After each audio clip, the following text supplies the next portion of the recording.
లయకారుడి సన్నిధిలో అపశృతి కరిమాయ కాకపోదు. దుర్మార్గ చిత్తమెల్ల ప్రళయరుద్రుని త్రినేత్ర జ్వాలల్లో భస్మీపటలం కాకపోదు. స్వామి, చరిత్ర పునరావృతం అవుతుంది. బోధపల్లె స్వామి, సమస్య జనించింది. దానికి పరిష్కారం ఏమిటి స్వామి?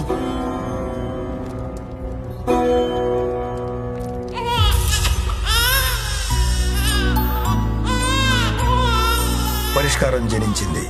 ఆ ప్రళయానికి ఈ ప్రసవానికి సంబంధం ఏమిటి? ఉంది. ఈ జననాలు మరణాలు, ప్రణయాలు ప్రళయాలు లయకారుడి విన్యాసాలు. కొడుకును చూసుకుని రాము, మనవణ్ణి చూసుకుని సత్యమ్మ చాలా మురిసిపోయారు. కానీ వాళ్ళ ఆనందం ఎక్కువసేపు లేదు. రాము భార్య సీత కన్ను మూసింది. 3 నెలల తర్వాత రాము సీతల బిడ్డకి వాళ్ళ తాతగారి పేరు పెట్టారు, బంగారాజు. బంగారాజు. ఆ రోజునే రాముకి బావవరసైన రమేష్ కూతురికి నాగలక్ష్మి అని పేరు పెట్టారు. నాగలక్ష్మి పిల్లలిద్దరిది శివపార్వతుల జాతకం. వీళ్లకు వివాహం జరిగితే సాక్షాత్తు ఆ పార్వతీ పరమేశ్వరులే తాండవం చేస్తున్నంత శుభకరమమ్మా. అలాగా?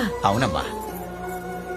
రమేషు, బంగారాజు నాగలక్ష్మి జాతకం శివపార్వతుల జాతకం అంట. వీళ్ళకి పెళ్లి చేసేద్దాంరా. చేసేద్దాం అత్త, మరి ఇప్పుడేగా పేర్లెట్టాం. పంతులోరు వాళ్ళ పెళ్లి ఊసు చెప్పారు, మరి దానికున్న గండాలు చెప్పలేదే? ఎన్ని గండాలు దాటితే కళ్యాణ ఘడియలు వస్తాయో తెలీదా మీకు? జాతకంలో లేదు స్వామి. జాతకం నరుడి రాత, విధి విధాత రాత. గండాలున్నాయి పంతులోరు. సత్యమా, రాము, ఇక్కడ ఉంటే నా మనసేం బాగాలేదు. ఏదైనా వర్క్ చేస్తూ ఉంటే డైవర్ట్ అవుతాను. నేను యుఎస్ తిరిగి వెళ్ళిపోతాను. వీడు నీ దగ్గర ఉంటేనే కరెక్ట్. వీలైనప్పుడు వచ్చి చూసి వెళ్తాను. అలాగేరా. త్వరలో నీకు మంచి సంబంధం చూసి పెళ్లి చేసేస్తాను. సీత జ్ఞాపకాలు నాకు తోడుంటే చాలు. ఇక వీడికి తల్లి అంటావా? నువ్వు ఉన్నావు. మళ్ళీ ఈ టాపిక్ తీసుకురా.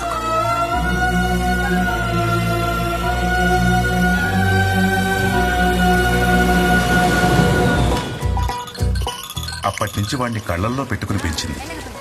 బంగారాజును బడికి పంపించడానికి కూడా బాధపడిపోయేది సత్యమ్మ. కన్నీళ్ళేటత్తా. నా కర్మ కాకపోతే వీడిని స్కూల్ కి పంపించడం ఏంట్రా? కర్మ ఏంటత్తా, నా కూతురుని చూడు, చెంగు చెంగుమని ఎలాగెందుకుంటూ లోపలికెళ్తుందో. అది ఆడపిల్ల, ఎలాగైనా బ్రతికేస్తుంది. రా బంగారాజు, వెళ్ళి అక్కడ కూర్చో. తీసేస్తాను. వెళ్ళు బాబు, వెళ్ళు అటు. హాయ్.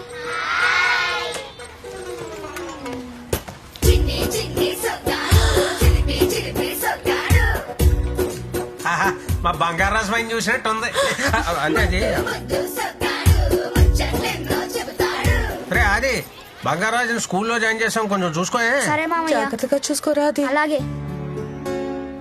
బంగారాజు ప్రతి పుట్టినరోజుకి సత్యమ్మ వాడికి కుంకుడికాయతో తలంటేది. ఊరంతా పండగ చేసేది. తిను బంగారం. వయసుతో పాటు బంగారాజుకి చిలిపితనం కూడా పెరిగింది. పిల్లలు, రేపు క్లాస్ లీడర్ని పెడుతున్నాం.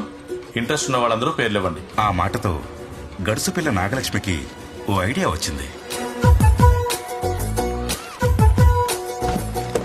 ఏంటి నాగలక్ష్మి ఇవన్నీ? జున్ను, పాలు, కూరగాయలు, కుంకుడుకాయలు. మీ అందరికీ మాస్టారు. ఆహా, మాస్టారు, ఈ రోజే కదా మన క్లాస్ లీడర్ ని ఫిక్స్ చేసేది. అవునమ్మా. సరే మాస్టారు. సో క్లాస్ మొత్తం మీద లీడర్ అయ్యే చాకచక్యం మన సర్పంచ్ గారు అమ్మాయి నాగలక్ష్మికి మాత్రమే ఉంది. నాగలక్ష్మే class leader. Thank you master. చూసావా బంగారాజు, నువ్వు అమ్మాయిల మధ్యలో ఎందుకు కూర్చున్నావు? అక్కడికి వెళ్ళి కూర్చో. నువ్వోరే నాకు చెప్పడానికి? నేను క్లాస్ లీడర్ నిరా. పోవే జున్ను లీడర్. నన్ను జున్ను లీడర్ అంటావా? నిన్నే కొడతావా? నన్ను జున్ను అంటావా? స్కూల్లో బంగారాజు నాగలక్ష్మి రోజు కొట్టుకునేవారు. వాళ్ళకి తీర్పు చెప్పలేక సత్యమ్మ రమేష్ తలలు పట్టుకునేవారు. వీళ్ళిద్దరికి పెళ్లి చేద్దాం అనుకుంటే ఇలా కొట్టుకుంటున్నారేంట్రా? ప్రాక్టీస్ ఏమో. అది బంగారాజు ఎక్కడా? గీతతో అటు వెళ్ళాడు.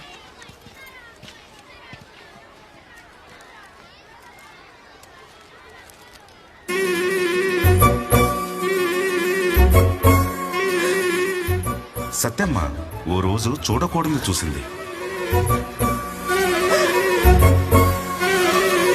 బంగారాజు!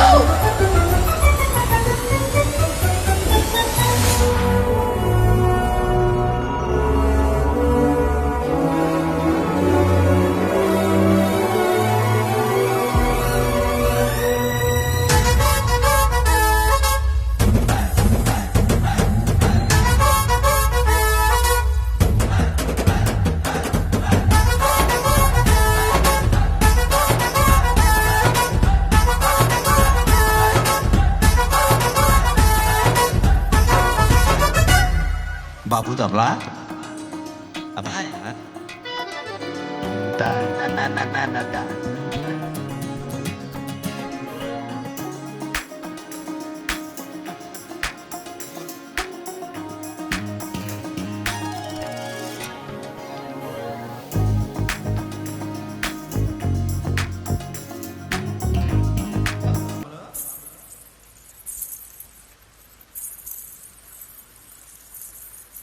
పాపలో మొదలెడదామా కబడ్డీ? మేము సిద్ధం. మ్మ్హ్మ్. కూత మారినదేమిటి? మా ఆవిడ వచ్చేసింది, లెగండా.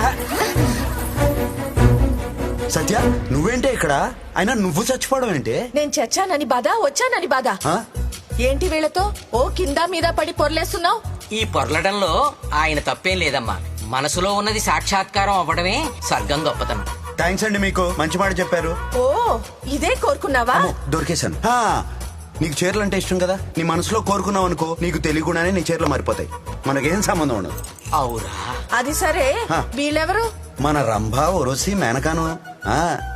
అప్. నా ముద్దులు పెళ్ళం సత్యమ్మ మీకు అక్క అవుతుంది. అటులనా? సత్యం అక్క గారికి ప్రణామములు. ఇప్పటి వరకు చువ్విచ్చి చువ్విచ్చి అని కవ్విచ్చి ఇప్పుడు ప్రణామములట. ఏ మాట కామాటే గాని బంగారాజు బాబు గారు చూపులతో ఊచకోత కోసేస్తారక్క. అక్క చెక్క అన్నావు అంటే తొక్క చెక్కేస్తాను. నువ్వేంటయ్యా వీళ్ళని చూసాక నన్ను మర్చిపోయావు? నేను అలిగా. అలిగితే నువ్వు డబల్ అందంగా ఉంటావే పుట్టికి. పుట్టికి అనగానేమి? మా ఆవిడ కొంచెం పుష్టివర్ధనం కదా, అందుకే ముద్దుగా పుట్టికి అని పిలుస్తా. అలా పిలిస్తే దానికి బోల్డ్ అంత ఇష్టం. ఇష్టం అంటున్నారు, అక్కగారి ముఖంలో ఓ నవ్వు లేదు, ఓ ఆనందము లేదు. అలిగింది కదా, బయటికి కనబడనివ్వదు. కోపంలో కూడా చిన్న నవ్వు కనబడద్ది చూడండి, దాన్ని దాచుకోవడానికి నానా తిప్పలు పడద్ది. మా సత్యమ్మకి నవ్వు కళ్ళల్లో కనపడద్ది, అదే ఆమెకు అందం. కాసేపటికి నవ్వు సిగ్గు రెండు మిక్సింగ్ అయిపోతాయి. అయిపోయి ఒకేసారి బ్యారేజ్ గేట్ ఎత్తినట్టు పొంగేస్తామా సత్యమ్మకి. అయ్యా ఓ బంగారం, నువ్వు మాయలోడివి బంగారం. ఎంత కోపంలో ఉన్నా మనసు ఐసు ముక్క చేసేస్తా.